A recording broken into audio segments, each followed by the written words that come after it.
always broken. You need that view askew? You know we got you, dude. Showing gratitude and always smiling, never rude.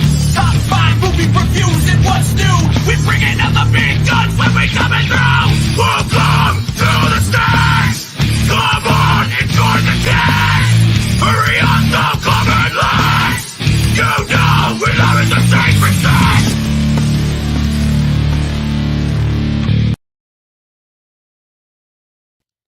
Good evening, everybody. Welcome to another episode of Live from the Secret Stash. I'm one of 3 hosts, and there are 3 today. Just one is coming in from home just a little bit later, but I'm one of 3 hosts, Christian Cortez, joined always by...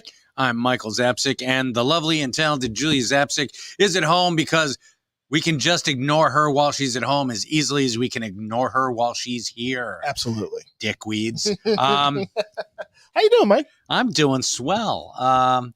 And if you know, you know. Yeah, if you know. But If you I don't think know, it's now you great. know. So Jules is at home. She's going to join us in a couple minutes. But so how you been?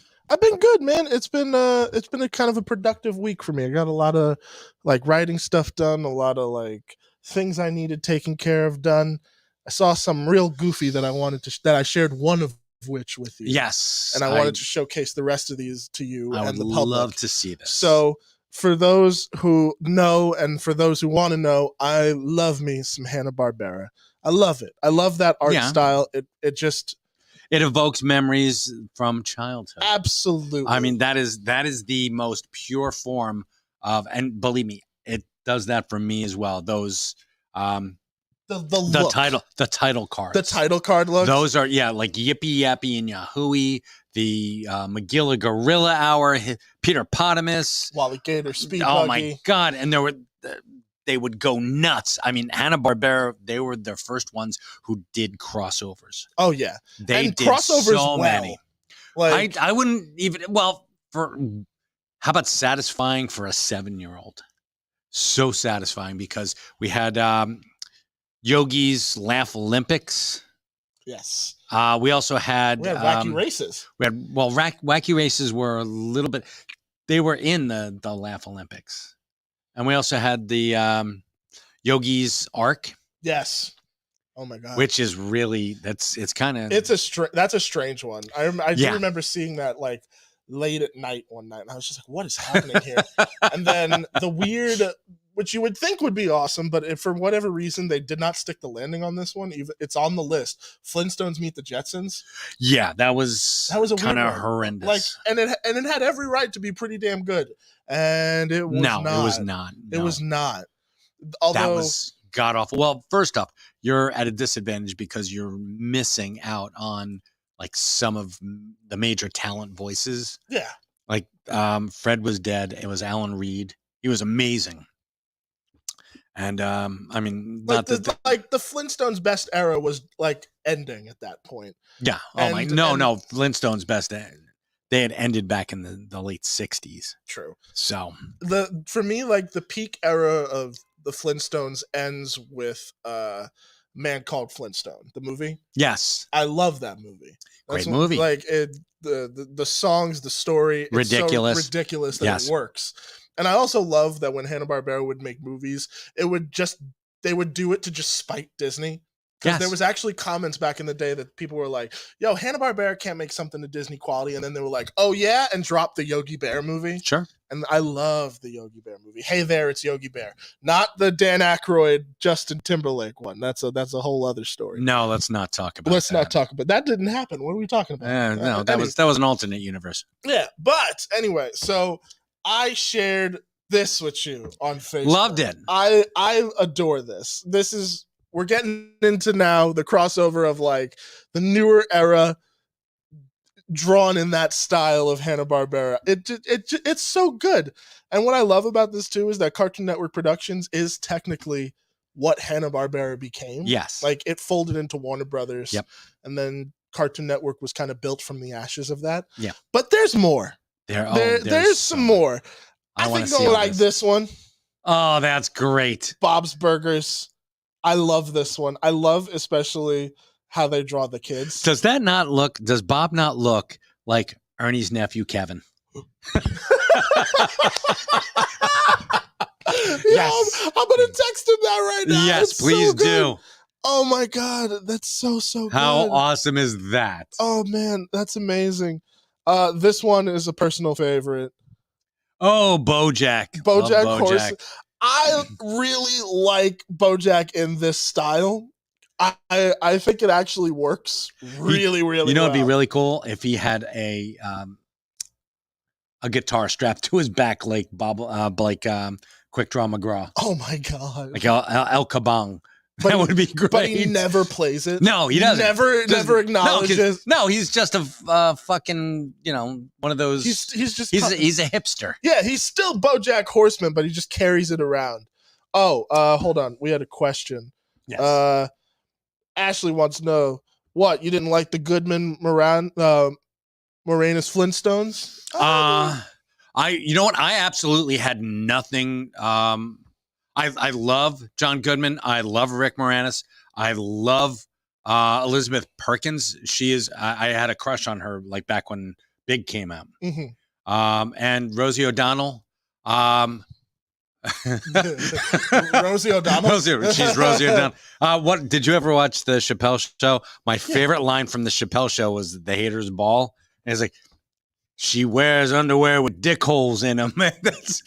And there you are. What more do I have to say? She wears underwear with dick holes in them. I love that we're getting into the realm of Chappelle Show references now. Here we That's go. amazing. But oh yeah. I mean, I never really had. I liked that movie as a kid. I haven't rewatched it in probably 15 years. So I mean, it's probably worth a rewatch. Yeah. I just remember the sequel being really abysmal, where it was like they had to recast everybody. well, who did they get for Fred? I don't even remember. Oh shit! I know it was one of the Baldwin brothers as Barney. Oh, it was Stephen Baldwin, I think. Stephen, the blonde. Yes. The most conservative of the Baldwin. Hey, let's bring in one of the conservative Baldwins. Oh man, but that yeah. Oh, that is awful. Yeah, they went younger because it was like a prequel. It was like how they met, and it was them in Viva Rock Vegas. Yeah, and oh my god. Yeah, I guess maybe the original is worth a rewatch because you're right. It does have all these amazing people. I'm wondering if it holds up. Liz Taylor was in it, for fuck's sake. Holy shit, you're right. Yeah. She's in that movie. She plays Slag Hoople, Mrs. Slag Wilma's Hoople. mom. Yeah, Wilma Oh my Slag God. Hoople. That was her maiden name, by the way, Slag Hoople. Slag Hoople. Yeah, what a great fucking last name. Oh, so I'm not done with these drawings. You ready no, for he's this? not.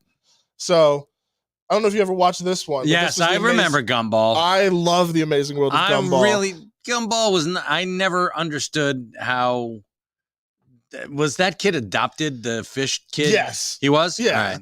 Well, I didn't know. I liked Gumball with how little it made sense. Like it made sense in its storytelling. Its world, not so much. Like its world is populated in such a mishmash of different creatures that you should question it. It is kind of like Sesame Street-esque in that way, but you get some really heartwarming moments with these characters, and it's actually kind of impressive.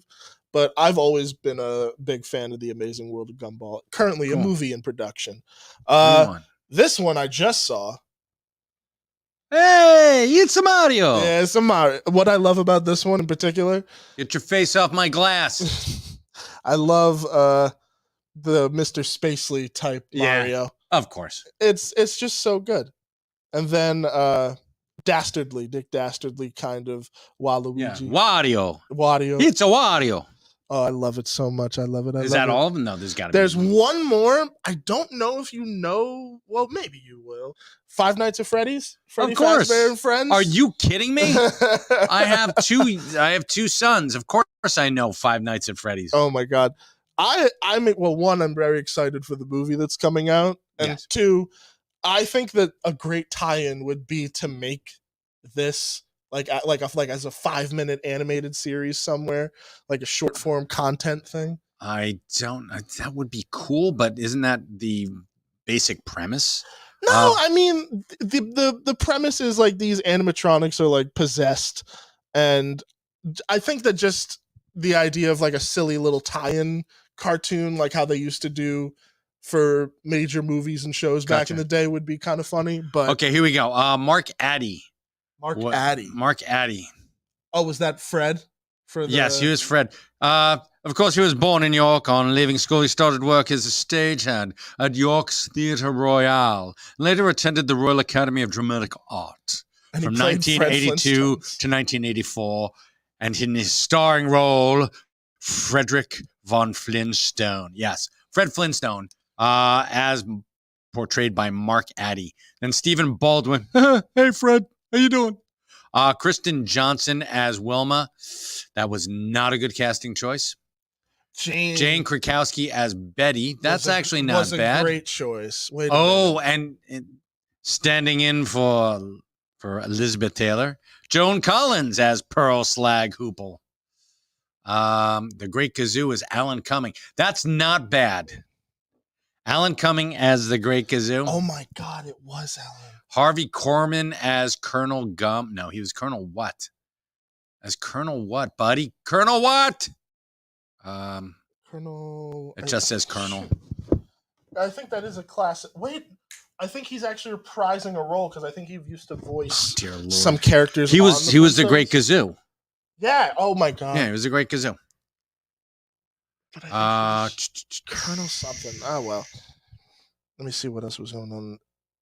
I have no idea. I'm sitting here like I really wanted to find out from because I loved Harvey Korman. Well, I mean, who doesn't? Duh. I mean, really. The first. Oh, hold Oh on. my Here we God, go. the first Harvey Korman movie I ever saw was when my mom introduced me to all the Herbie movies as a kid because Gotta he's love it. in Herbie Goes Bananas as the captain. Oh my God. And then when he would make me laugh, my mom was like, "Oh, you like Harvey Korman? Let's when you're a little older, Oh, let's he's show you Colonel Slag Hoople, which I'm assuming is Wilma's dad." Yeah. That's just awful. Alan Tony Cumming. Longo as Big Rocco. Danny Woodburn As as Little Rocco, which is, wow, Yeah. that's just fucking wrong. Bronto Crane Examiner. Maybe I'm due to just rewatch these movies back to back. Maybe I just want to look at all the people who are in this and just be like, oh, What's the fuck? holy God. You don't want to talk about people who don't give a John fuck. Cho? Yeah, he was a parking valet, but this was in 2000. Is it 2000 or 2000? Oh, so Yeah, this is 2000. before Harold and Kumar. Yes, it's 2000. So, Wow. well, he was in, I don't know if you remember a little television show called Kitchen Confidential, Kitchen Confidential. based on Anthony Bourdain's seething expose of the restaurant business. Ooh. Kitchen Confidential. It's where Anthony Bourdain got famous. Really? Yeah. Okay. And was this like a scripted thing where John was a part of it? Yes, was he it? Okay. played the fish guy. What was the It was called Kitchen Confidential. Kitchen Confidential? It was I'll add him, to the list. Nicholas Brendan, and it's got Bradley Cooper. Ooh. Bradley Cooper was in it, and How oh long my did this God, last? Jamie King was in it. It did not last. It lasted one season. It was on Fox. It was Oh. way too funny for television. Oh, it's one of those things Yeah. where it's like kind of like an undiscovered gem. Yeah, actually, if you yeah, Oh, okay. Bradley Kitchen Cooper, Confidential. Nicholas Brendan as Seth Richmond, John Francis Daly was in it. Inspired by the writings of Anthony Bourdain. Yep. That's so dope. Yeah, they gave him a bunch of money for that. I mean, you have to. Well, I mean, no, not back in the day. You didn't. I mean, but you know what that Frank Langella was in it. You gotta love that. One of my favorite Draculas, Frank Langella. Ooh. Yeah. Ooh, Actually, Christopher Hewitt wants to ask me a question. Hold my- on 1 second. but my favorite Dracula, Jack Favorite. Jack Palance. Jack Palance? Yeah, he did a made-for-TV Dracula. I was always He was. always badass. under the assumption that your favorite was Christopher Lee. I love Christopher Lee, but my favorite was Jack Palance because Jack Palance he's that guy. It's just that creepy. I dig it. What's my favorite Hanna-Barbera movie? Ooh. Man Called Flintstone. Because I mean, live action Scooby-Doo doesn't really count as a Hanna-Barbera movie. No. It kind of is more of a Warner Brothers movie after they kind of got all the properties later on. I Warner don't- Brothers joint. Yeah, it's a Yeah. Warner Brothers joint. I do love those movies, but I think that my favorite, like, legitimate era Hanna-Barbera made in the 60s, man, called Flintstone. And if you haven't seen it, pick it up on Blu-ray. They just did a reissue of it, and it was actually pretty dope. Ladies and gentlemen, our third missing member. The beautiful and talented Julia Zapsik. Hey, honey, we're ignoring you. You're at home. We're ignoring you. We're ignoring you. Yeah, you're ignored. How are you? I love it. It's a delicious feeling. It gives me a chance What? to eat some dinner. All right. Well, that's great. And please chew directly into the microphone. That would be fantastic. Wasn't it you who told me that there are actually people out there? Oh no, it was Janine, our friend Janine, who told me that there are actually people out there who get turned on by listening to people chew. It's What? an actual thing. Yeah. Mhm. Honey, I have an idea for an OnlyFans page. So when I get home, we're gonna talk about this. We're gonna chat. Yeah, I don't know if anyone who was listening to me chew as I got added in. Oh, Yeah, yeah. Are you kidding me? that was a pretty sexy production, right? Chew, So- chew, chew, chew, chew. Yeah, the people in the comments seem to be digging it. They're like, "Ooh, what's she eating? Be Mm. delicious, of course, Jules. Gotta love that. Gotta love it." That's nice. You know what, Zapsik and I, Christian, are you? I heard you guys talking about Bourdain's. You know, the show that was predicated on Bourdain's writing. Do you like to cook? I am just rediscovering my love of cooking. Yeah, Really? yeah. Well, then I we used to should do it a lot resurrect- more. Yeah, we should resurrect our cooking show then, Michael, and we should have Christian should. over. That'd We be used to do awesome. actually we only did one episode of it, but it was dinner and a podcast Ooh, where I cook and then we podcast. and just talk about the food Talk about the food. and the making of it. That's a cool Talk little about idea. stuff. Yeah. I like that. We should do that in preparation of your amazing nerdy cookbook. Yes, we should. Yes. A nerd's kitchen. I think that would be like the ideal way to promote that, aside from just this and anything else we could come up with. Of course. That'd be such a cool way to do it. I love cooking for others, but hate cooking for myself. Yeah. Yeah. Yeah. Yeah. No kidding. That's what Wawa's for, Chris. Mine was Taco Bell. It was bad for Really? me. Actually, no. Wawa's much worse because they have that boil and bag macaroni and cheese. That's so delicious. I don't think it's Oh that my good. I think Really? my standard for mac and cheese is very, very high because I can make bomb mac and cheese. Talk to the woman. Oh, How high is my mac and cheese bar, honey? We just keep jumping over it. It keeps getting ratcheted up, and then he just keeps jumping over it. Although I have to say, Michael's got some competition now. His oldest son and namesake made some macaroni and cheese. Oh my And God.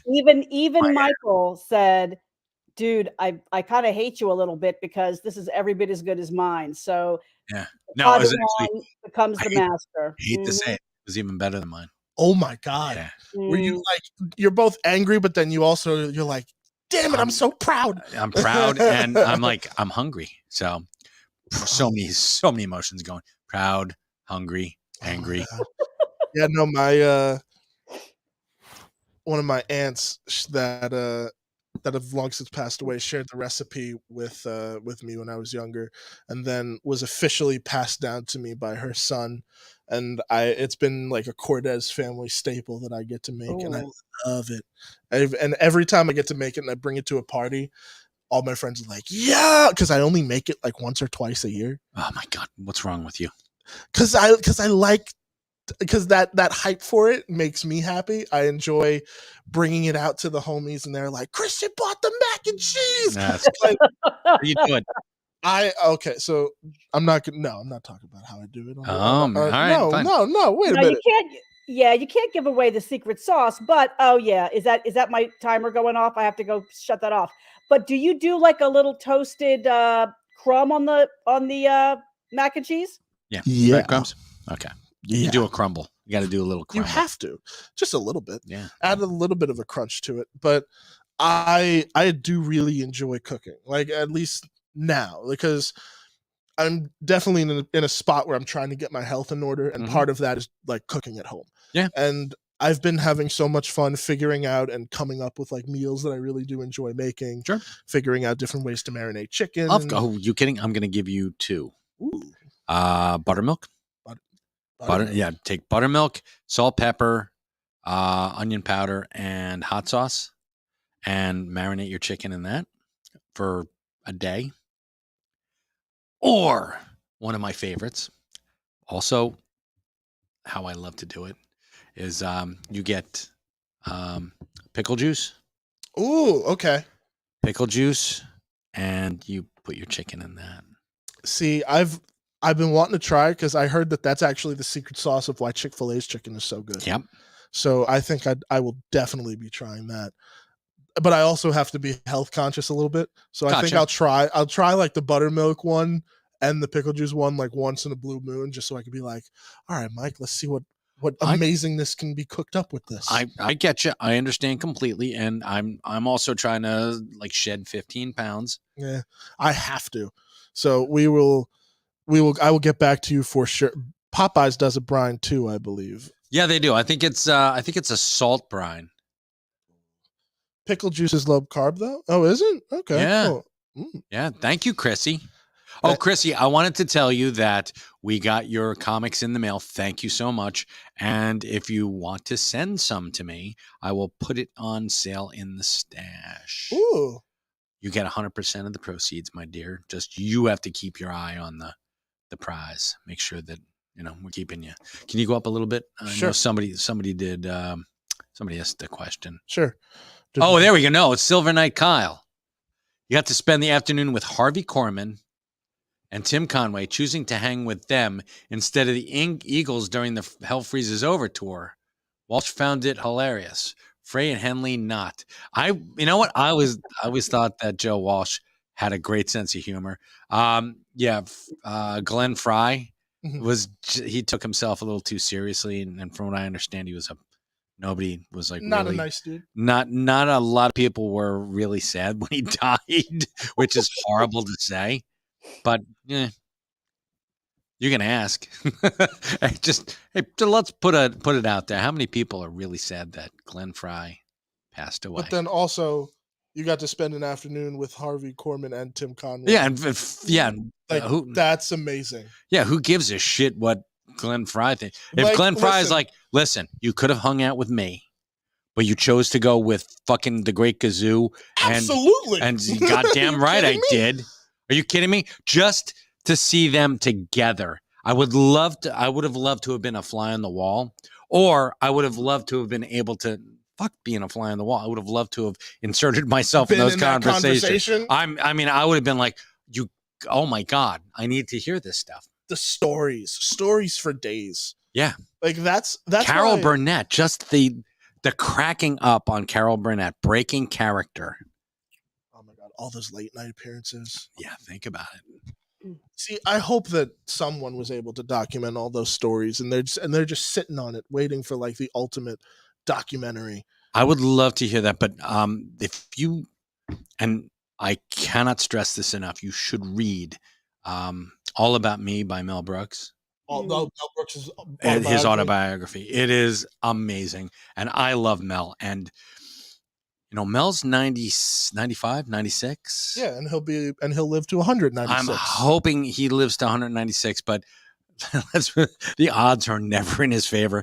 And to paraphrase the Hunger Games, it's unfortunate. There's going to come a time when we're going to be in a world bereft of Mel Brooks, and it's going to break my fucking heart. I'm not ready for that. I am not ready to live in a world without Mel Brooks either. But you know what? The really nice thing is, there is the up and comers. His son is, from what I understand, a wonderful human being too, and a great writer. Fantastic author. He's a great writer. Yeah. Hey, World War Z and the Zombie Survival Guide. Mm-hmm. And just even his contemporaries, like people who have been like inspired by him, like the direct generation under him. But yeah, no, I'm not prepared to be in that world yet. So I'm going to enjoy Mel Brooks for as much as I can, for as long as I can. And that was a guy who said, fuck the suits. I love him just for that. And honey, I know of your love. You have a legendary love of Mel Brooks as well. I do. I mean, I think from the very first movie that of his that I saw, which was The 12 Chairs, which was if you haven't seen it, you want to see. But it might have. I don't know if it was his first film, but it was one of his first films. It was actually it was his second film, babe. His second film. Yep. Uh, Producers was his first. and if you're talking about Langella, you talk about a very young Frank Langella in that one. It is just and the lead actor whose name I cannot remember because I can't remember shit. Excellent. So it was just a really wonderful movie. But everything he's ever done, I've gotten a kick out of. Some of them I've liked more than others, but that's to be expected when you've got a large body of work. No, he's a one of a kind. And you're right, he did. I mean, he did things his own way, but he was smart about it. So he survived a couple of close calls. So if you haven't read All About Me, is that the All About Me. All About Me? Yeah. Great title. Yeah. It's a great read.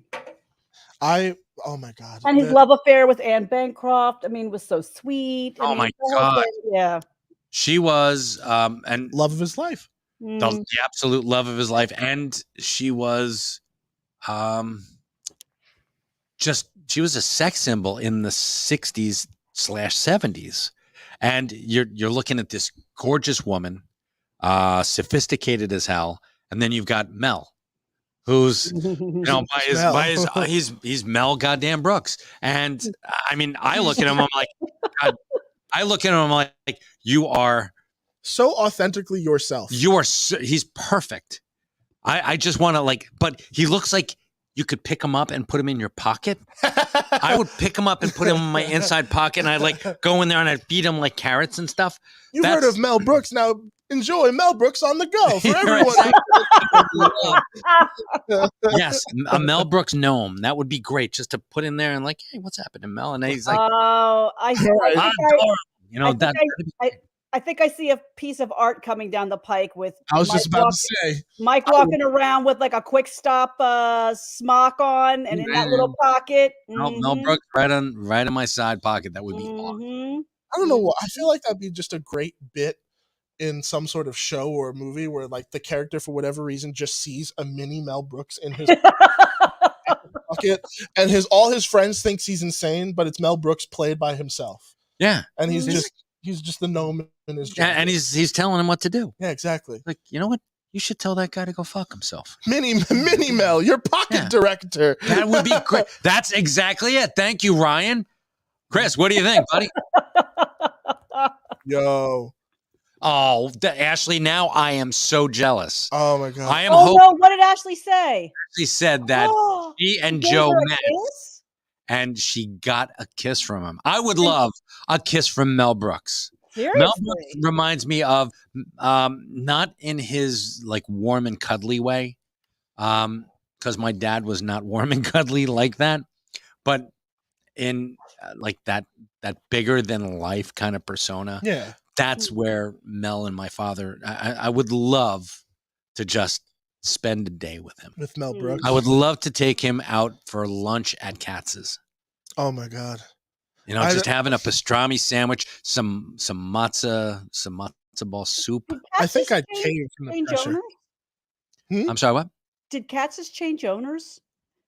Wasn't Katz owned by the same family or for long time, and then a few years before the pandemic hit, I thought that it was sold. I don't know, but I'm sure that they use the same recipes, honey. I hope so. If they don't, I will. Oh no, they, honey, they did sell pre-pandemic. Katz cuts a $17 million deal. With luxury developers to stay.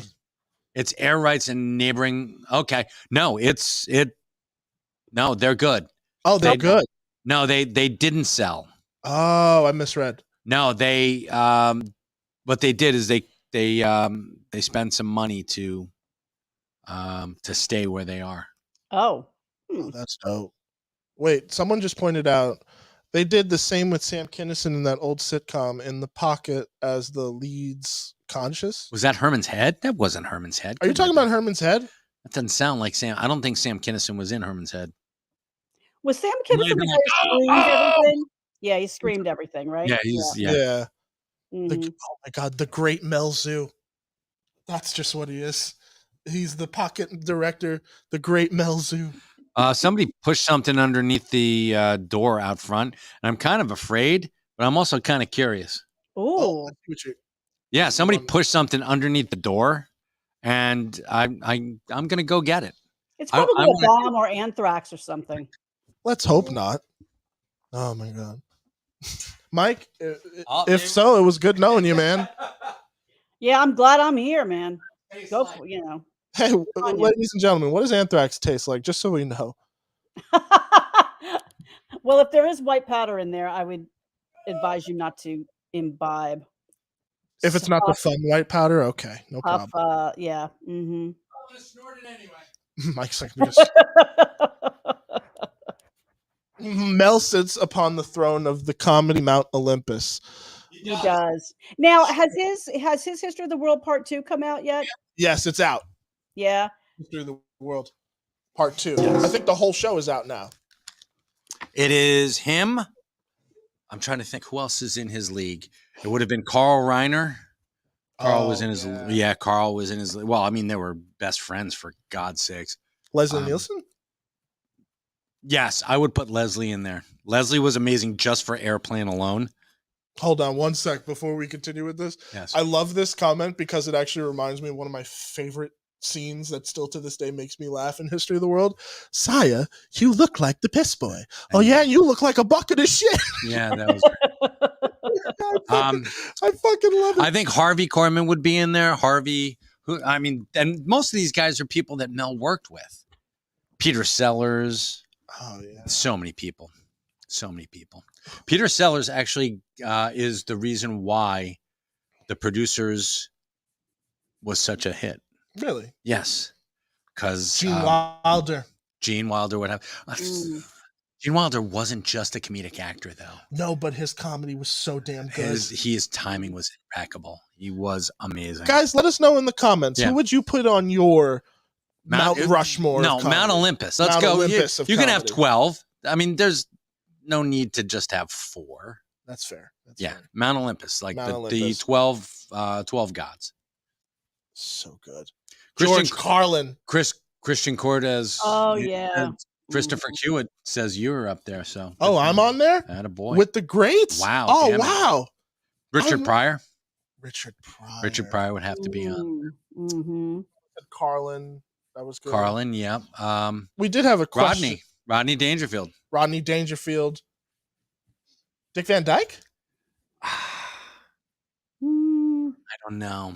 Dick he's more known for dramatic, like Diagnosis Murder, and and musical stuff. Who was the really big guy who played on The Honeymooners? Oh, Jackie Gleason. Jackie Gleason. Wasn't he like a big deal back in the day?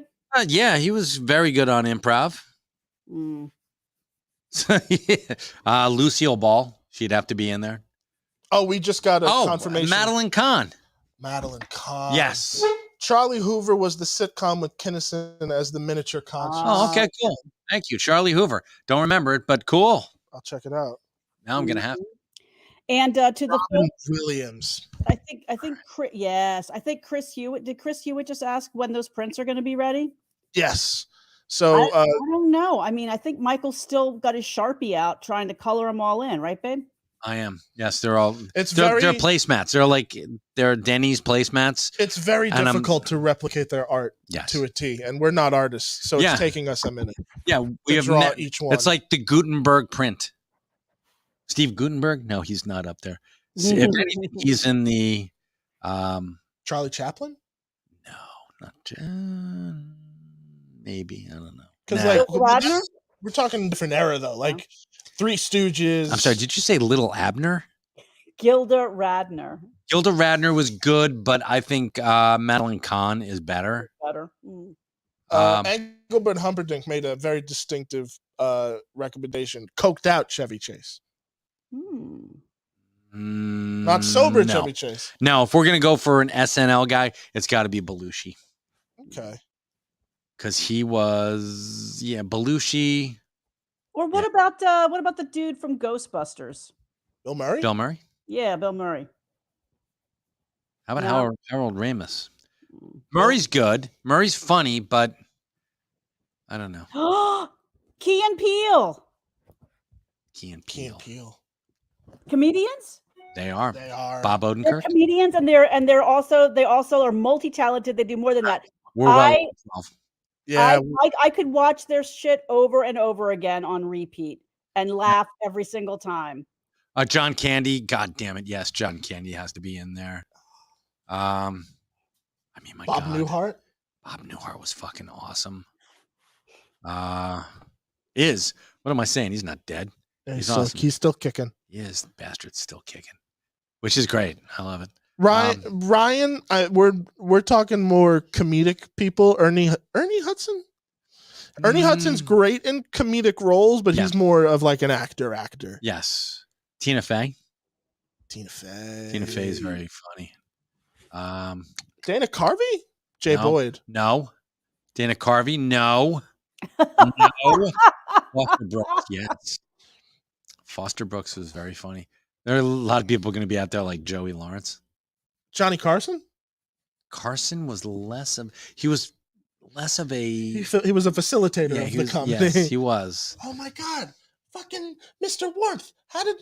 Don Rickles. Don Rickles. Yeah, Don Rickles would be up Ooh. there. CPO Sharkey, if you want to get all We don't have any love for Eddie Murphy or love Eddie. We do have lots of love for Eddie Murphy. I'm just like going through all these people in my head. Don't say that. Phil we don't Hartman. Oh my Aw, God! damn it. No, right? Phil Hartman. This is going to be. Oh wow, this is harder than I thought because it's so subjective. And you have to give props to Chappelle. I mean, Chappelle kills it. We were just talking about Chappelle. Yeah. Before you came on, honey. Chappelle, Bob Saget. Saget was funny. It's very fucking funny. Yes, he was. He's one of those people that I'm still like adjusting to saying was. It's very strange for me. I gotcha. I grew up with that dude, and for him to not be here anymore is very, very strange. Gotcha. I hear you. I was definitely a Full House kid growing up. I'm so Norm sorry. Macdonald. Norm was pretty fucking awesome. Norm belongs in a mountain all of his own. You know what I mean? He's got actually the Norm be like, Just fuck this. I'm going to build my own mountain with blackjack and hookers. That's pretty much right. And one of my favorite things was when he was doing the Weekend Update, Mhm. and he was covering OJ and Michael Jackson's both their trials, and he was just like, "Oh my God!" He's like, "I said something. I forget what his thing was, but he said, "No, we didn't mean to say that Michael Jackson in our, update. We didn't mean to say that he was a he was a child predator. What we meant to say was that he's a homosexual pedophile." And I was like, "Whoa, and I love how Norm would push. Like, Yeah. Norm would see a bright red button that said "Do not push" Yes. and would break it in the And, process of course. hitting it. or the entered into evidence was the hat, and OJ stood up and said, "Hey, that's my lucky stabbing hat." Norm is the Hades to their Olympus. Yes, he should be. That's absolutely right. He's Oh, I love that. yeah. I love that so much. He is Aries. He is Pluto. So yeah. Oh, that's so good. There's so many people that would deserve to be I on know. this Olympus. So many. Oh man, the list just keeps going. Mitch Hedberg. Mitch Hedberg Oh was my also great. God. The first What I about had never heard of Mitch Hedberg up until about 6 years ago. I was hanging out with some friends. I had partaken in some substances that are a bit green. well, they're illegal now, so you can say whatever Yeah. the hell you want. But my friend was like, "Yo, let's put on some Mitch Hedberg comedy." I was like, "Who?" And he was like, "Bro." And he puts on just an hour of this dude just spitting out these amazing like one-liner Oh my God, style yeah. jokes. I couldn't breathe. I was laughing so hard to the point that my friends thought like, "Christian, are you okay?" I was turning like bright red, and it's difficult to see if I'm turning bright red. And they were all just baffled by how these jokes were landing with me. So good. Oh, Mitch belongs up there. Oh man, that's Lenny a Bruce. great poster. Lenny Bruce too. Lenny So, Bruce. You know, I'd argue Jim Henson would belong up there pretty well too. yeah. Jim Henson and Frank, because they're a great comedic duo when they're Muppets. Ooh. Um, What about the dude Michael? I know you've enjoyed his stuff. Pee Wee Herman, the guy who plays Pee Wee Herman. Paul Rubens. Paul yes. Rubens. Yeah. Well, most of his funniest stuff was in conjunction with Pee-wee. Phil Hartman. Oh, that's true. Oh, was it? Okay. Yeah. Pee Wee's Big Adventure was co-written by Hartman. Yes, I believe so. And that most of his HBO specials were as well. Mm. Oh man. All right. Okay, cool. Go home, Christian. You're drunk. Nice. Okay, the show's almost over. I'm not drunk, but I'll go home. Attaboy. Before we do that, how about let's segue into our top 5. Ooh, I'm always down for top 5. Cool. Which means time for that kick-ass theme music.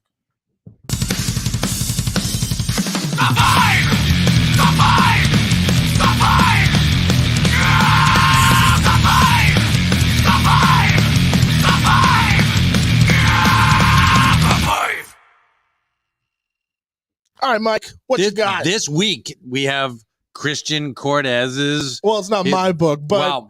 this was given to me as a present from my mom. This is Me and My Microphone by DMC, but it is produced by Bumpy Knuckles with DJ Jazzy Jeff, Ice-T, and Chuck D, where they are all superheroes and they save most likely Brooklyn. I love this comic, though. This is so cool. They save Tower Records?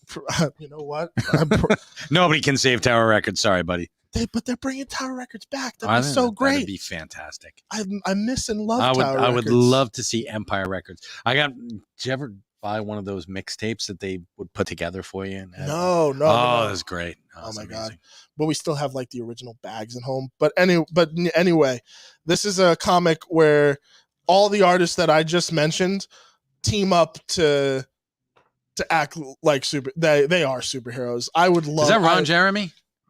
No, looks like Ron that's Jeremy. Ice-T. Oh, okay. Well, it looks like It does Ron look Jeremy. like Ron Jeremy. Holy shit. Oh my God. But this is produced in conjunction with a new single that Daryl produced with all these artists called Me and My Microphone. So it's actually you can pick up the comic and then you can actually listen to the song on Spotify. And it's actually pretty dope. That's cool. I love me some Italian comics. Daryl McDaniels. Yeah, he's dope. He's a great guy.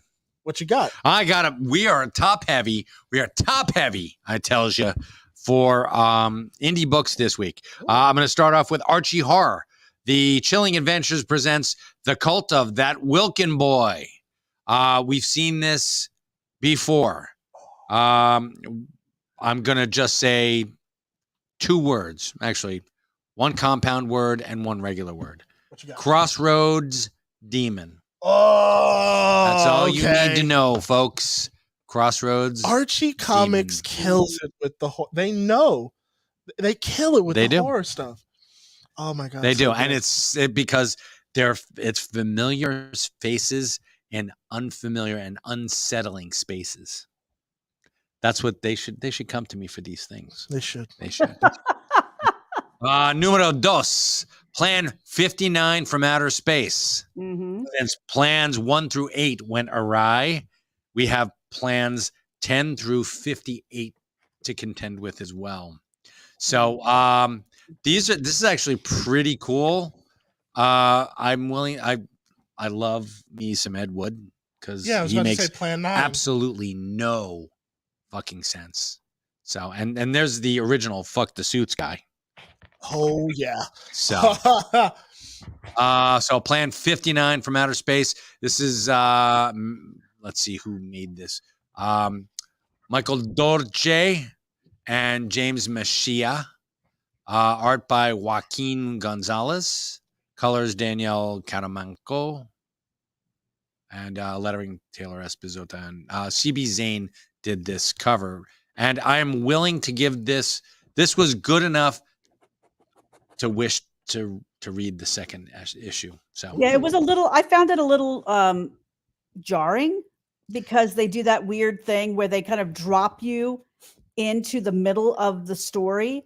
without any kind of context. So for me, it was a little disorienting.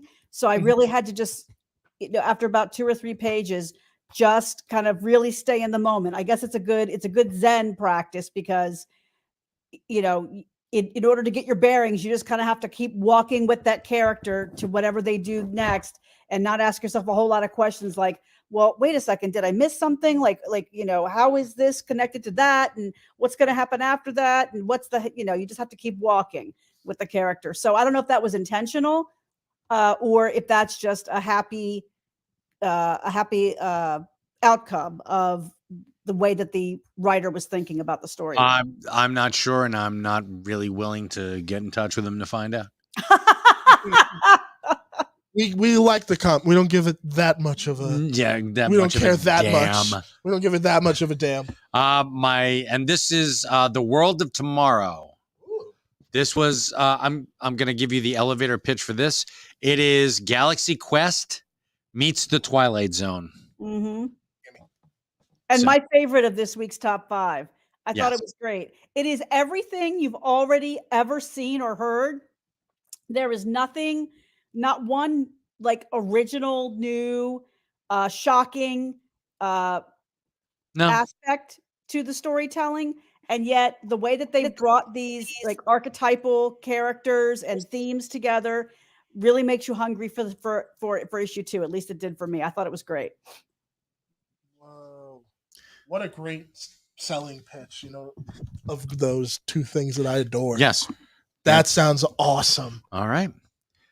All right, now we've got something from the big 2. This is Warlock Rebirth. Ooh. And this is I love this Alan Davis cover. This is Captain Marvel's son, Captain Marvel, the very first one, Captain Marvel from the Kree. He has a son, Genus Vel, who comes to Earth to find out a little bit more about his pop, and he goes and talks to the person who may have known him best of all of Earth's superheroes, which is Adam Warlock, who we're about to meet in Guardians of the Galaxy Volume 3. And his cohorts, Pip the Troll and Gamora, the most dangerous woman in the galaxy. And turns out that Genus Vel picked the wrong day to come to Earth and talk to Adam Warlock, because some shit happens. Shit goes down. Some shit goes down. I see a character you like in this next book. Then this one, I can't say enough about my boy Nightwing. Tom Taylor did a great job. This is Nightwing Goes to Hell. What? Yep. Nightwing literally goes to hell. And turns out that he's trying to protect the daughter of his arch villain, his Lex Luthor, if you will, Blockbuster, Blockbuster sold his daughter's soul to the devil, which is Netflix. Netflix. I'm only kidding. Give me a call. But Neron makes deals. He powers people up, and now he's trying to make a deal with Nightwing. Oh my God! So in a weird kind of mash of everything that was talked about, just don't make deals with shady people. No, never. Never do it. Unless it's Netflix. Yes, I would gladly make a bad deal with Netflix just to make a show. Any of our comic book ideas that we've come up with, exactly. We do need them to go somewhere at this point. Hey, Jules, how many people have you banned today? One. One? Good for you. Yeah. All right. Just one? One? Just Only one? Yeah, it was a slow day. Slow day. Yeah. Oh, it's a good day. I'm looking in the comments. People are like talking about crossovers they want to see. Are they talking about my dog? They're talking about your dog. They were asking where Doc was. Oh, Doc, come here. Hold on. Say hi, Doc. That I would. Oh, it was good, Doc. Hey, Doc. There he goes. Hello, Good Doc. boy. What's up, buddy? Hey, Doc. He's like, I don't see nuts to mash. And that's Piper. Hi, Pipes. How you doing, girl? You have the coolest. The gang's all here. They're all right. You never met Cassie though. They're Cassie was all awesome. right. I would love to see the Animaniacs versus Predator. Just saying, Chris. That's not a bad idea. That would be fucking awesome. Or how about Bugs Bunny versus Predator? See, like any cartoon like that, Yeah. would oh my god, that's really good. Hi. Yeah, we're not open. The Animaniacs versus slide Predator. You have people that are pounding on the door. Trying to slide a kid under. You should go tell them that if they're willing to pay you cash, Cash for what? Let him know. through the door. just cash. Yeah, to come in and watch. Yeah. Animaniacs Live. do win a beat down, of course, because You know what? of Animaniacs, because of cartoon logic. Why? Cartoon logic. Have you guys talked at all about, I don't know, things like Masquerade 5?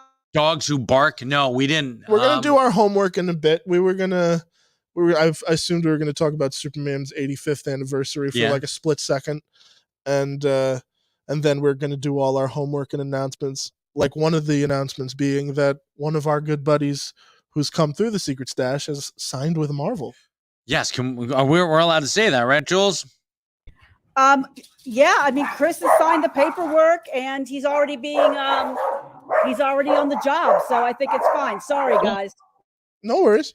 All right, so our buddy Chris Campana, who I've known for years and years, I think it's been like almost 10 years now. Really? Yeah, I've known Chris for Through Comic Book Men, I assume. Is that how you guys met first, or just just elsewhere? through comic books, Just through comic the books. comic book store. He came through here, and hey, what's up? And so yeah, And now he's Yeah, signed.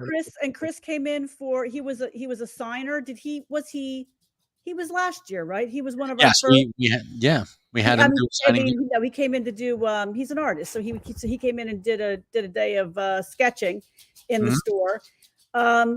He just one of those quote unquote overnight success stories. Has been working his ass off for years. You know, pumping out a lot of great work, doing what you have to do, and he just kept at it, and he never gave up. And he just got signed by Marvel. We can't talk about the books he's been assigned because that's a surprise.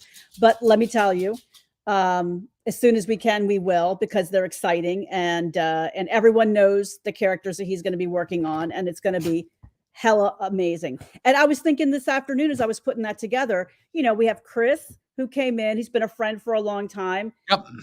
And he just hit. We got David Crownson, who another friend for a long time, had a hell of a good time, being part of his cheerleading squad.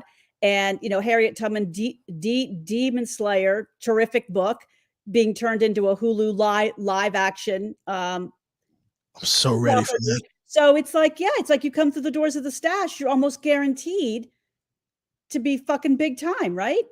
I mean, I keep telling Here's my deal. See? I keep telling yeah, Kristen one day. Yeah. On Netflix, what the hell? So there's the commonality of like, oh, you walk through the doors of the Stash, some good stuff's gonna happen to you. All right, Exactly. I like that. I'm excited to see sir. what those projects are happening. I don't know. You've been benefiting from Yeah, walking through the doors of the Stash. I can attest to that. Yeah, I've been pretty lucky, and I'm very grateful for the opportunities I've had. And you know what? It is because I walked through the doors of the Stash. Damn straight. I was there when it was being built. Yes, sir. Oh, yeah, you man. were. I do remember the first time I came into this space before it was, And you were like, no, because I'm an architecture nut, so Gotcha. I saw the bones and I saw what could be done, and Ernie describing his vision for what it could be, mhm. I saw it immediately. I knew exactly what he was planning, and I also loved that he was able to keep those old church style doors for the Buddy Christ. Oh yeah. That was one of my not, I wouldn't say demands, but I wanted that because they were right there. I remember Double doors. It's so good, and And then I remember Kevin sending me the footage of him walking through the doors, being like, I think this is the place. And then just a question Mhm. mark. And everyone was like, what's going on? What's happening? And then surprise, new secret stash. Yep. Oh man, so many good memories. But like, it is true. That was me shooting those documentary videos and stuff like that really pushed me more in ways as a filmmaker, and now I get to work at Smart Castle. I get to do this with you. Like, yeah, good things happen when you come through the stash. I would have zero accomplishments had I not walked through those doors and firmly planted my lips in my stash, and there they'll stay. And that's why I like them, Chris. Oh my god. Oh, fucking Engelbert Humperdinck. So good, so good. All right, before we go, I think we should definitely talk about Smart Castle. some Smog Castle stuff that's going on. We got, for the next 3 days, we have events going on. Tomorrow we are showing Jay and Silent Bob Reboot. Kevin will be around. We're going to do a Q&A. What is tomorrow? What day is tomorrow? Is it a reboot or is that the trailer park? No, tomorrow's Reboot. Are you sure? That's 420. 420. Okay, gotcha. All right. 420. And then the 21st, that's going to be Trailer Park. That's Friday. Yeah, that's Friday. Okay. And then Saturday, we're showing... It is sold out, folks. Sorry Yeah. to tell you this, but Sorry. it's sold out. I'm trying to think if there's any way, but it's sold out. Sold out. But we are showing Chasing Amy, and Jason Lee will be there doing Q&A and I believe photos. But I'm so excited for that one. But yeah, no, we got a busy weekend ahead of that with Smod Castle stuff. We also just opened up submissions for the 2nd annual Smod Castle Film Festival. So if you're a filmmaker and you got Really? stuff you want to submit, send it to us, man. We want to showcase your talents. Is it linked on the website yet? Because I was talking with a filmmaker yesterday. Okay, that's cool. Go to smodcastlecinemas.com. Yep. It's right there. Very good. Very good. Yeah, Yeah, no, I think for the first annual, right? You guys were joking. You thought you might get 100, 150 submissions. How many did you and Ernie end up getting? Like what? Like was 1,000 well over or something like that? it was well over 1,000. crazy. Oh my crazy. God. Jay Boyd, now he's turning this into a human centipede kind of thing. That's just creepy as shit. Jay Boyd. Stop it. Oh, Jay. And I wouldn't have mine if I had not firmly planted mine on Chris McDonald's. Oh my God, I'm not reading the rest of that. There you go. Jay, stop it. Yeah, seriously. Maybe we can turn the conversation away from lips and asses and go into reservists. Oh, what do we got? Yeah. Michael, do you want to so it's JSB reservist, right? At Gmail. JSB stash reservist at gmail.com. There you go. Yep. Also, we are taking reservists from throughout the contiguous United States. That's If you'd right. like to be a reservist at the stash, you can email us at jsb stash reservist at gmail.com and we will hook you up with an online portal of your very own. You can build your pull list, you can buy toys, the whole works, and we will ship them out to you. Canadians can get the Secret Stash Press comics from Capt Can Comics. Yes, they can. Secret Stash Press subscriptions. What in that? I swear to God, we're like attracting. We're attracting people. We're a lightning rod for people to come in today. Which means I guess we should do a live show eventually. Maybe someday. Holy crap! Everyone's just peeking through the doors. Ooh, what they doing? Yeah. What's that expensive looking equipment? Yeah, I know. Oh my God. You're gonna get rolled when you walk out of here. Make a try. Yeah, I know. Yeah, he'll kick your ass, folks. Masquerades number 5 is in stores May 17th, and number 6 on June 21st. Ooh. Also, Masquerade and Quick Stops hardcover editions coming out in June, and we will have news about that in the distant future. Like an actual date to be determined. Actual date. We'll tell you. Sweet. Tell you about that. What else we got on there? Are we done with our homework, Jules? Or is that pretty much it? Yeah, we're done. Mike McCone was here last week, folks. Oh, how'd it go? Went fantastic. Love having Mike in here. He had he was The he was a boy. gentleman and a scholar. Mike is British Oh, okay. and an Mhm. extremely talented artist. If you haven't seen any of his stuff, shame on you. You heard him, folks. Well, actually, I think that if anyone does read comics, especially anything by the big two, you've definitely seen his work, whether you recognize it as him or not, maybe not. But he's very prolific and has worked on a lot of the major titles. And Philip Kennedy Johnson, want to give a shout out to him. He has, oh gosh, it's Superman. It's Action Comics. Like I think it's is it 1054? Yes. For the it's an issue that celebrates the 85th anniversary, right, of the first Superman comic. Mm-hmm. Yes. So thank you, Philip Kennedy Johnson, Ooh. our friend and former Someone else who came through the stash. Yep. Too Hot to Handle, Too Cold to Hold. Mm-hmm. I see what you did there. Yeah, you like I that. appreciated it. Are you going to sing us out? Yeah, I think it's time to wrap this up. Mike, Julia, as always, it's a pleasure doing this show with you guys. And for you at home who tuned in to watch our shenanigans, thank you so much. This has been another episode of Live from the Secret Stash. I'm one of three hosts, Christian Cortez. Well, only two because we're supposed to be ignoring her. Oh, yeah. Okay, good And- enough. And the other person. Yeah, and I'm sitting here. I'm sorry. You're all about to get banned. Good night, everybody. Hey kids, we're live at the Secret Stash with Mike, Julia, and Christian. It's a hella bash. Tune in and check out the podcast. We got the nerd button on repeat and we're gonna smash. Come on in, I assure you that we're open. Shoe polish on our signs cause our locks are always broken. You need that view askew? You know we got you, dude. Showing gratitude and always